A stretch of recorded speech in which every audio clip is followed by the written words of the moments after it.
आज हम एक बहुत ही दिलचस्प और गहरे विषय पर बात करने जा रहे हैं। हम समझेंगे परमात्मा के कॉन्सेप्ट को, यानी परम आत्मा को। वैदिक दर्शन में इसकी अहमियत बहुत ज्यादा है। अक्सर ये सवाल मन में आता है ना, कि एक अनंत शक्ति, एक ऐसी चीज जो इन्फिनिट है, वो एक ही वक्त में हर जगह हर कण में कैसे मौजूद हो सकती है। तो चलिए आज इसी गुत्थी को सुलझाने की कोशिश करते हैं। इस सवाल का जवाब छिपा है परमात्मा की अवधारणा में।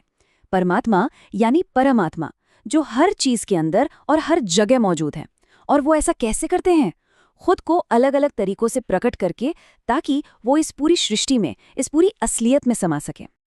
तो ठीक है, इसको समझने के लिए हमें सबसे बड़े पैमाने से शुरू करना होगा। मतलब आइए महाब्रह्मांड के नजरिए से देखते हैं, जहां से सारे ब्रह्मांड उत्पन्न होते हैं। तो सबसे पहला स्वरूप जो सामने आता है वो है कारणोदक्षाई विष्णु का।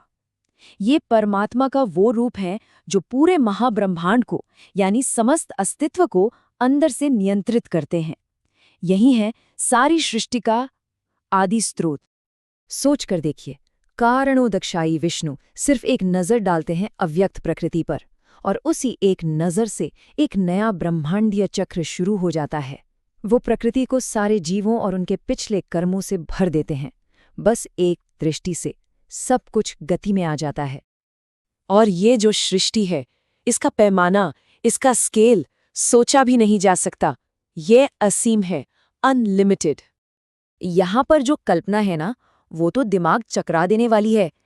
कहा जाता है कि उनके शरीर के हर रोम छिद्र से, मतलब हर पोर से असीमित ब्रह्मांड निकलते हैं। सोचिए, हर एक यूनिवर्स उनकी असंख्य रचनाओं में से बस एक है।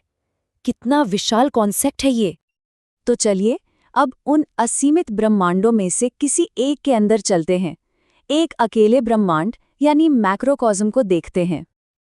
और यहाँ हमें मिलते हैं परमात्मा के दूसरे स्वरूप, गर्भोदक्षाय विष्णु। ये पहले रूप का ही विस्तार है। ये हर एक यूनिवर्स के अंदर प्रवेश करते हैं, उसके साक्षी और सपोर्ट सिस्टम के रूप में। तो इस तरह से वो जो एक अमूर्त, कालातीत ब्रह्मांडीय महासागर था, वहां से दिव्य उपस्थिति एक विशिष्ट ब्रह्मांड की संरचना में आ जाती है।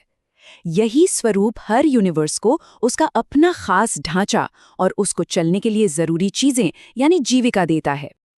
चलिए अब आखिरी बार जूम इन करते हैं। अब हम आते हैं सबसे व्यक्तिगत स्तर पर, यानी एक व्यक्तिगत जीव, एक अकेले जीव के स्तर पर। और यहाँ है तीसरा स्वरूप, क्षीरोदक्षाई विष्णु। ये परमात्मा का वो रूप है जो इतने विशाल ब्रह्मांडीय सिद्धांत को बहुत ही व्यक्तिगत, बहुत ही करीबी बना देता है, क्योंकि ये हर एक जीव के अंदर, उसके हृदय में एक साक्षी और साथी बनकर रहते हैं। तो देखा जाए तो पूरे अस्तित्व से लेकर एक ब्रह्मांड तक, और फिर वहां से एक व्यक्ति के दिल तक, परमात्मा हर लेवल पे, हर पैमाने पर मौजूद है। और सबसे जरूरी बात यह है कि ये पूरा सिस्टम इस विशाल सच्चाई को सीधे हमारी अपनी चेतना से जोड़ देता है। तो अब जब हमने संरचना समझ ली है, आइए इस ब्रह्मांडीय प्रणाली के अंदर काम करने वाले कुछ मुख्य किरदारों को भी समझ लेते हैं। जीव, अवतार और ब्रह्मांडीय प्रबंधक। परमात्मा के जो विस्तार हैं, जो अंश हैं, वो दो अलग अलग तरह के होते हैं। पहले हैं जीव, यानी हम जैसे व्यक्तिगत आत्माएं। ये परमात्मा के विभिन्न अंश हैं।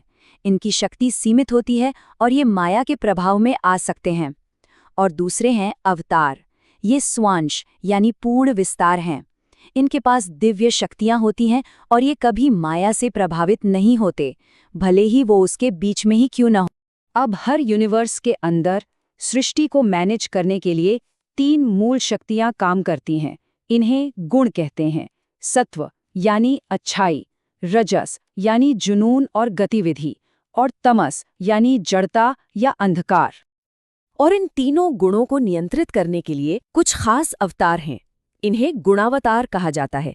जैसे कि ब्रह्मा जी रजस को नियंत्रित करते हैं, सृष्टि यानी क्रिएशन के लिए। विष्णु जी सत्व को नियंत्रित करते हैं, पालन यानी सस्टेनेंस के लिए। और शिव जी तमस को नियंत्रित करते हैं, विघटन यानी डिसोल्यूशन के लिए।